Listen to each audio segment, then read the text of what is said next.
वहीं बोहरा समाज से मिले हैं पीएम मोदी। वक्फ कानून को लेकर चर्चा हुई। बोहरा समाज ने पीएम का शुक्रिया अदा किया। सभी समाज को साथ लेकर चलेंगे, ये कहा पीएम ने। तो बड़ी खबर इस वक्त आपको बता दें कि पीएम मोदी से बोहरा समाज के लोग मिले हैं और बोहरा समाज के लोगों ने पीएम मोदी का शुक्रिया अदा भी किया। वक्फ कानून को लेकर उन्होंने शुक्रिया अदा किया पीएम मोदी का, और पीएम मोदी का कहना था, हम सभी को साथ में लेकर चलेंगे। तो पीएम मोदी से मुलाकात की है बोहरा समाज के लोगों ने। वक्फ कानून को लेकर उन्होंने चर्चा की इन सभी लोगों से, और बोहरा समाज ने पीएम का शुक्रिया भी अदा किया।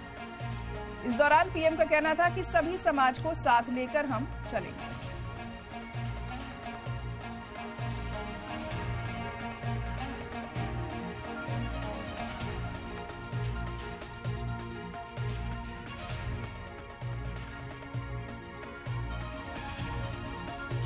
अहम खबर इस वक्त आपको बता रहे हैं कि बोहरा समाज के लोगों ने पीएम मोदी से मुलाकात की।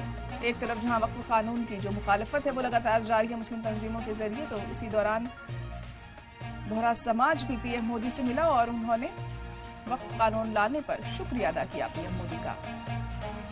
और सबका साथ सबका विकास के नारे को बुलंद करने को लेकर भी उन्होंने शुक्रिया अदा किया। यहाँ पीएम मोदी का कहना था कि सभी समाज को साथ लेकर हमें चलना है।